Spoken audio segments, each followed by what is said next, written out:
Hello, everyone, and welcome into the Q&A show. My name is Bob Theriot, and as always, I'm excited that you're here, taking a little bit of your time out to join me here and all the guests that I'll be bringing on to the show. We've done a lot of interviews, and the good news is, you guys, we have a lot more interviews coming. We've got some stuff that we shot in California. I was out in California this past weekend. Gary Brackett, Indianapolis Colts Super Bowl champion, did an interview with us. So you'll be seeing that later on in a few days. But for those of you that are watching, I just want to do a little bit of housekeeping. For those of you that are watching, do me a favor. I want you to interact tonight with my guest. I want you to like, share this out. Don't be afraid to hit that like button. It doesn't shock your finger. Smash that heart button. Let people know that we're on. If you happen to catch the show later on in replay, do me a favor, go ahead and hashtag replay. That tells Facebook that this is important and that it gets the word out and it helps us spread the word. And I'm trying to spread the word and trying to get local talent in El Paso out into the world. So anything you guys can do to help me do that, it's greatly appreciated. Tonight's show is brought to you by Innovair Air Conditioning, and they're our proud sponsor. So if you guys are considering getting refrigerated air installed on your house this summer, I would really encourage you to call Innovair. They'll give you a free estimate. Their prices are great. Their service is great. I could personally speak for them. Give them a call at 915-352-3916. You can also look them up on Facebook. They have a really good Facebook presence. And as always, Google them if you can't find them, but you can find them easily. They're everywhere and they'll be happy to help you out. But I did want to welcome everybody into the show. Tonight, my guest, I've known this gentleman for a long time. I've used him professionally, and I got to know him a little bit personally. He's a gentleman, a great musician, and I can't wait to introduce you to him. His name is Billy Towns, but and what it says, I looked it up on his website, and it says approaching contemporary jazz with his own unique dynamic and stylistic twist. That's all I can say. This guy is awesome musician. He's a jazz contemporary musician. I want to stop right there. And I just basically want to bring him on because I'm so excited for you guys to talk to him. Ladies and gentlemen, let me introduce you to Mr. Billy Towns.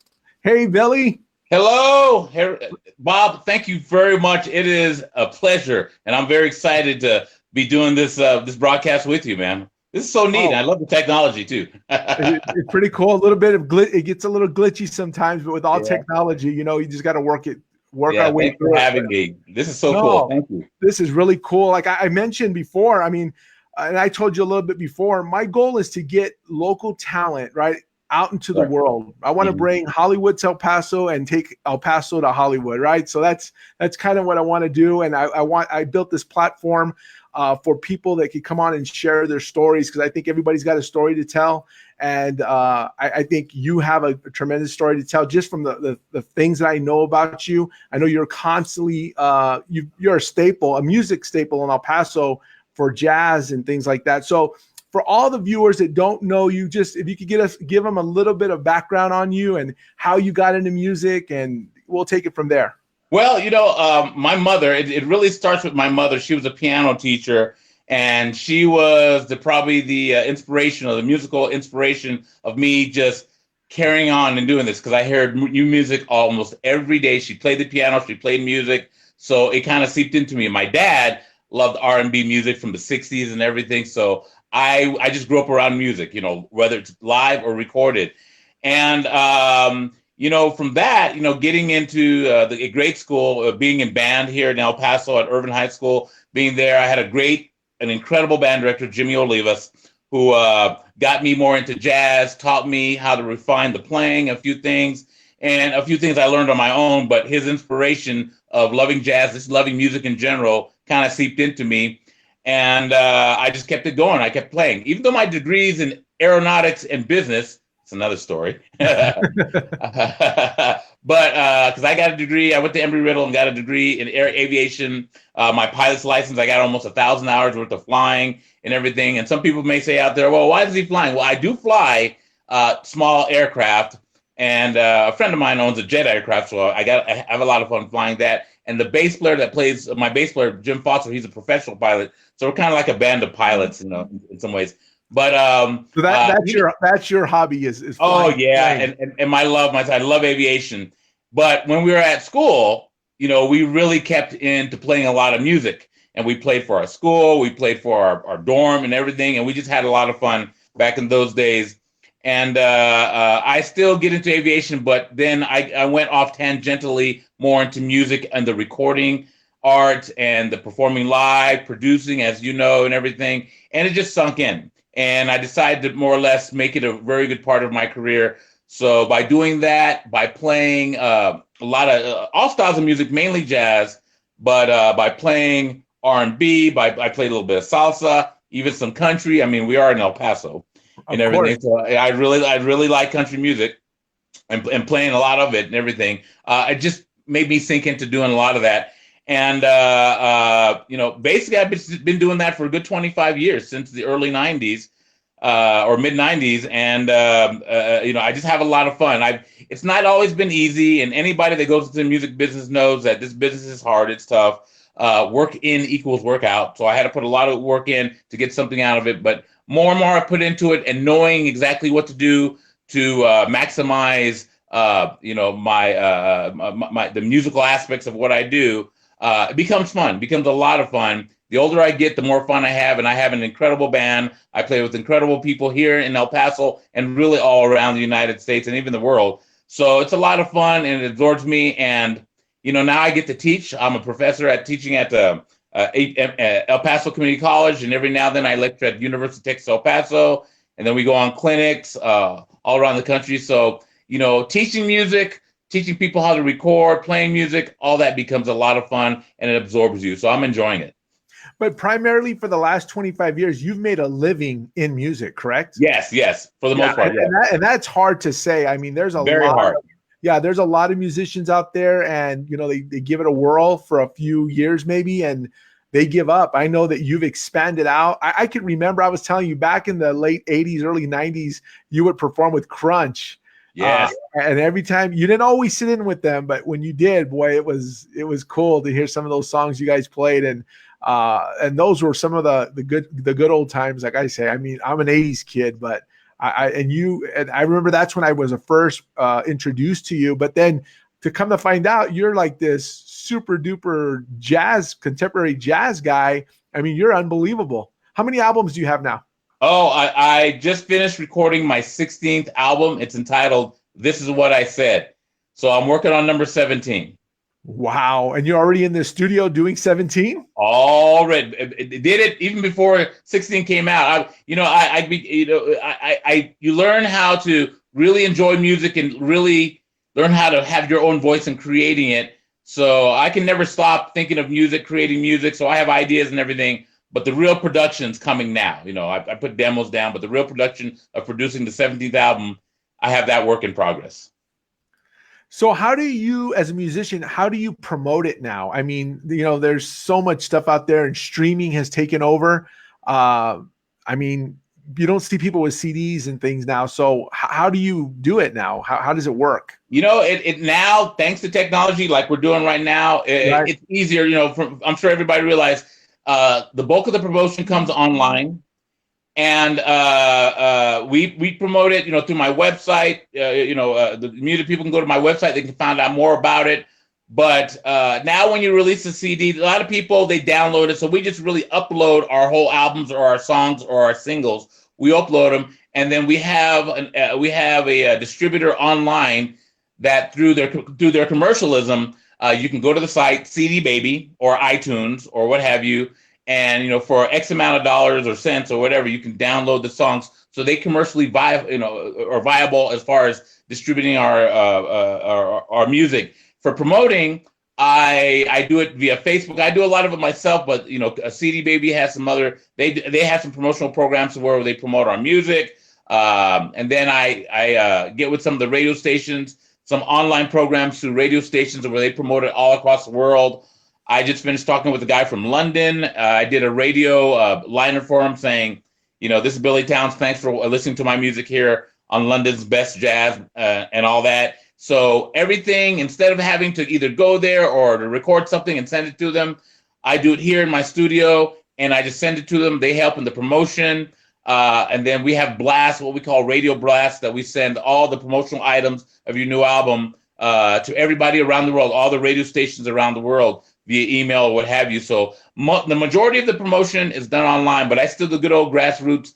You know, you can't beat a gig. Actually, watching somebody play at my gigs and letting people know this is what you get on the CD or this is my original material and everything. You can't beat that. The actual being there for the live performances. We still do promotion via that too. And you still do a lot of gigging, but I know you travel the country as well, right? Yes. So primarily you're doing a lot of grand openings and things like that. Are you positioned in any one club or establishment, or just in El Paso? Yes, we play a lot. We bring a lot of jazz to Speaking Rock, and they're having jazz on Tuesdays at Speaking Rock Entertainment Center in El Paso, and then other various places in El Paso, like at Pelicans every Thursday. But that's in El Paso. But later this month, I'll be going to Houston and Harlingen, Texas, to play the Harlingen Jazz Fest down there. That's cool. And it's just your contacts down there. We'll be playing there. I'll be playing in Columbus, Ohio. And where else were we playing? In my sister's in New York. She got me some gigs in New York, stuff like that. Nothing really going from city to city. We used to do that, but we haven't done that in a while. I plan to do maybe a European tour this summer. We're working on that, but generally just going and doing, one-offs, we'll call it, shows around the country, but definitely a lot of performances here in the club scene here in El Paso. And you stick to jazz when you're out there. Yeah, for the most part, jazz. But I've gone and played other styles of music. Probably more of a sideman. But if I'm playing with my group, it's mostly jazz. Yes. Does your group have a name, or is it just the Billy Towns Band? Billy Towns Group. Of course, right? Mm-hmm. How many pieces in that band? We generally have 4. We have, let me name some of the members. The one that's been with me the longest is Jim Foster, the pilot. He's a bass player. We've been playing together since college. We graduated together. Demetrius Williams, who's one of the finest drummers around the area. We have a new saxophone player. His name is Neff Milan. He is an ex-Army Army band soldier and Army band musician, and he sounds incredible. And there you have it. And every now and then I'll bring in the guitarist, Steve Marquez from here in El Paso. He'll play guitar, or a trumpet player like Mike Middleton or Marty Olivas. They'll play, but generally it's the quartet. That's awesome. So you alluded to earlier that you got your degree in, what was that degree in? In aeronautics and business. And so you got the degree, but you still stuck with your passion, or did you ever think, well, I'm going to go into this, I'm going to do something with this degree? I mean, I know it's at one point I did, and I still, because of the degree, I didn't get it for not, because of the degree, I get to teach some business courses. It all ties into some music stuff. But basically, what I get out of it is, I get to fly. I learned to fly. I love to fly. And I had my certification for ground instruction. I just don't do too much of that. But Jim Foster, my bass player, he's a flight instructor. He flies a lot and everything. We always kind of joke, because I took more of the music route. He took more of the aeronautics route. But it gave me, by getting the degree, it gave me a very good business sense of how business works in general. And of course, having an understanding of, the science of aviation, which I love. So in some ways, because of that and having that, I get to teach in a few other things. So, yes. So with your business degree and you having that, I guess, that perspective on things and being in the music business, do you think it's gotten harder or easier for musicians to break through? I think a little bit of both. And let me explain. It's gotten easier because of the technology we have to now point to point get your music to some of the bigwigs in the industry. All you have to do is, basically, if you know their email, you can send it directly to them somewhat, and they can listen to it, and then they can go from there, whether it be a producer or something like that. So now you can directly contact that person. But it's harder because of that, there's so many people doing it. So it's kind of, they get in their inbox, they get inundated with emails from this person. I get emails from people, wanting me to listen to their stuff and everything. So you can imagine somebody in a top recording organization They get a lot of unsolicited material and everything. So, they got to go through the gamut of doing that. So it could be harder because there's so many of them. But in general, I like the technology we have to where a musician, they record. If you have good music that you really believe in, you can go to services online that they call them taxi services, to where you submit your music and then they'll get into the hands of people who can listen to it. That's one way of doing it. Or just go and send it, do a blast sending to people in the industry, and who knows, maybe somebody will contact you back saying, hey, we want to hear more, we want to hear this, we want to hear that. So that's scouring the internet by doing that. So there's many ways you can do it online, or you can do it the good old-fashioned way. You can call people and say, hey, I got this, I got that, and all that. So our technology offers multiple ways of how a musician can go and get their music out. Khalid, who's from El Paso. Khalid, he's a up and coming and very popular R&B musician who's gotten international acclaim. He started online here in El Paso, put his music on Reverb Nation and some others. I don't want to be incorrect, but some other, probably Facebook and some others. And or he was Spotify, I think. Was it Spotify or something? Spotify, yeah, Spotify. Yeah. And he was like one of the highest downloaded artists around everything. And record companies, they can't ignore that. They cannot ignore that. And that's great. What he did was incredible, and he just really believed in it. And he had good music. Bottom line is, you have to have good music and believe in your good music and have it in your heart to really get it out there for people to listen to. And he did that, and he's doing incredibly well right now. Yeah, I wish him well. I mean, he's hit the top. I mean, he's hit the big time. Yeah, when you see him on the Grammy singing, man, that's really good. It's very admirable. That's pretty cool. So what advice would you give to a kid like a Khalid? I mean, there's probably millions of Khalids out there, right? Just, first of all, learn your craft. Bottom line, there's no magic wand to say all of a sudden you're going to be like Khalid. Learn your craft. Really cut your teeth on learning music. Learn, if you're a vocalist, learn good songwriting. Learn to sing well. Learn to sing different styles. Learn how to play your instrument well. I mean, learn the craft. The bottom line, make sure you know what you're doing musically. And then from there, if you believe in your music, if you believe in yourself, then I would say get an original voice, whether in your original composition or the way that you played. Make it original, make it unique to you, the musician, the vocalist, for people to say, hey, that's different. I'd like to hear more of that. And people will listen. People are always looking for something that's new and fresh. And if you go and present something to them that's new and fresh, they'll say, hey, we'd like to listen. And you build on that, and you figure out what is your product, and everything. And that's what you will promote online, and that'll be your niche of really getting it out there to the mass, to the public. Yeah, and I think Khalid has a distinct voice, like you said. When you hear his voice, it's him. He doesn't sound like anybody, or no one else sounds like him. Exactly, his voice. I mean, there's many voices out there that when you hear him sing, oh, it's that person. Oh, that's what you do. You create your own voice. Yeah, that's a good tip. That's a good tip. So what attracted you to jazz? I know you have a lot of influences, right? Who were your influences? Who did you want to be like, or who did you want to play? Or were you the kid that just played everything? Oh man, there's so many, but I'll give you like the top three. There's so many. Okay.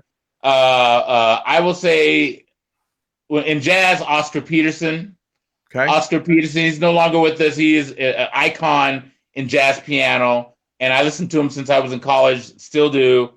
All his albums, just his approach to the piano, his voicings, his emotion on the piano, the way he attacks everything, still captivates me to this day. He's incredible.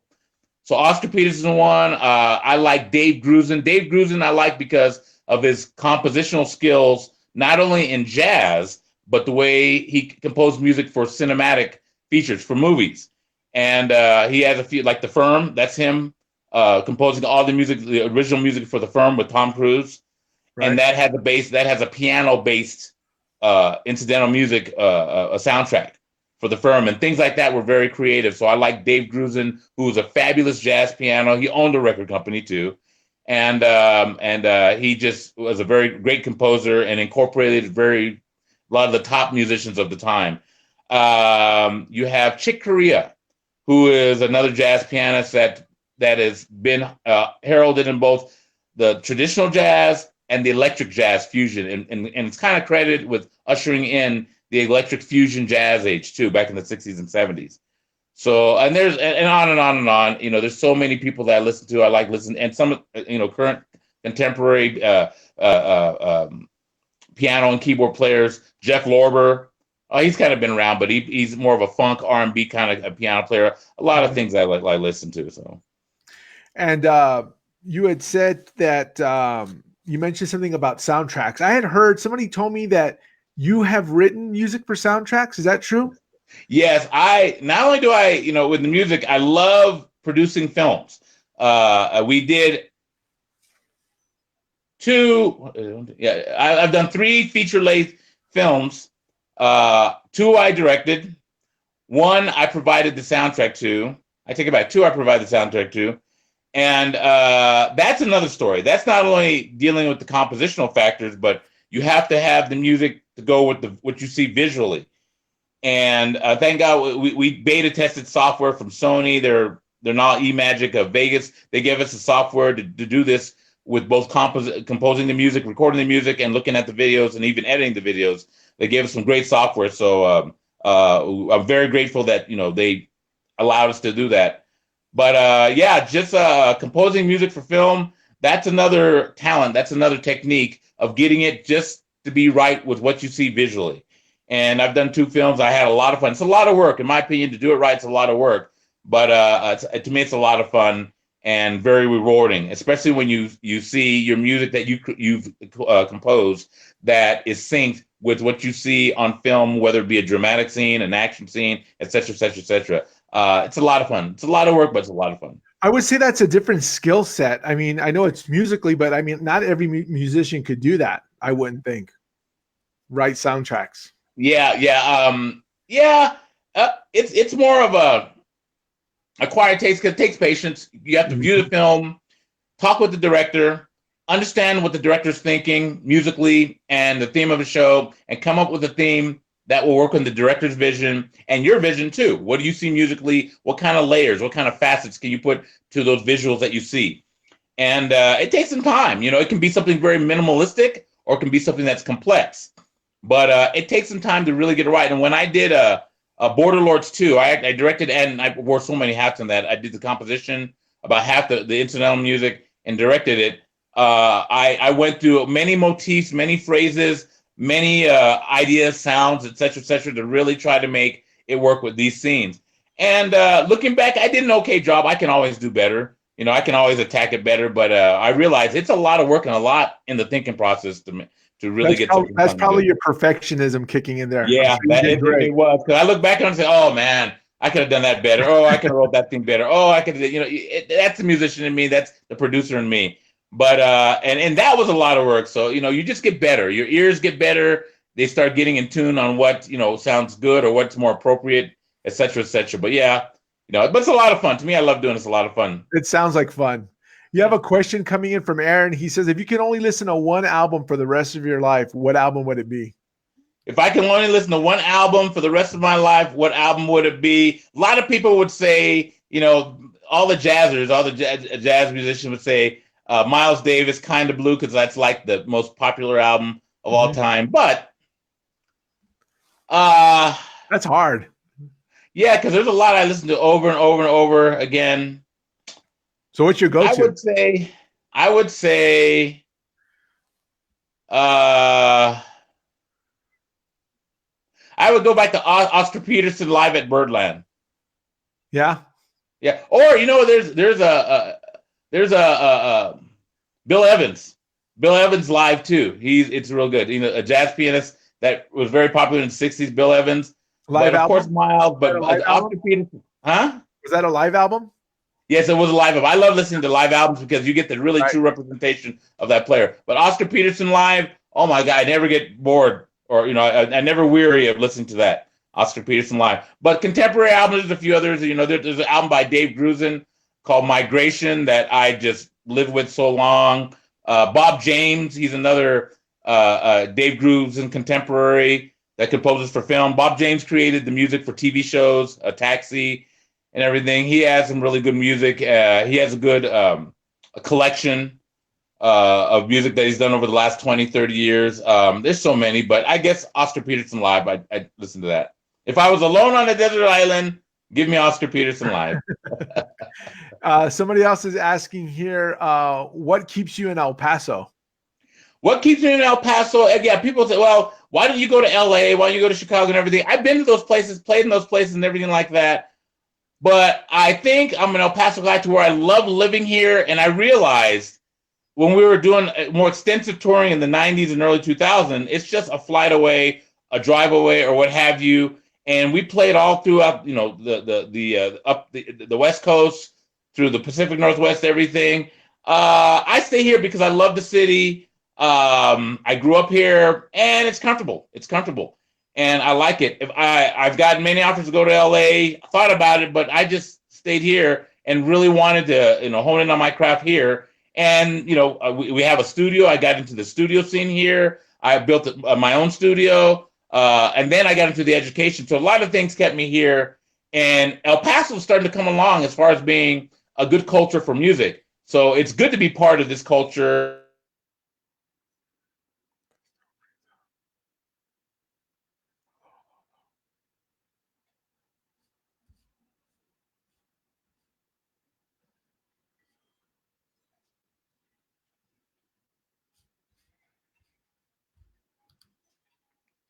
It looks like Billy froze up there for a second.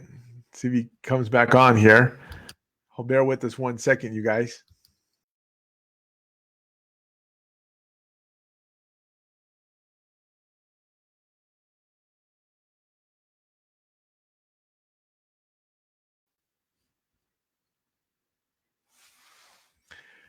Well, it looks like I'm having a little bit of technical difficulties here. We'll see if Billy pops back up on the screen. But thank you guys for sharing and asking the questions that you're asking. He gave a lot of really cool answers and stuff. It looks like he's trying to get back on, so if you can bear with us right now, if you guys can think of anything. But while he's doing that, let me talk a little bit about what's happening with the Q&A website. Right now, we are, and I just got a message that his phone died and he was on his phone. So I guess we'll bring him back on a later time. But let me talk a little bit about what's happening with the website, you guys. So the Q&A .com website, we are going to be hosting all of the past interviews that we've had. If you guys can go to the Q&A website, you will see that there.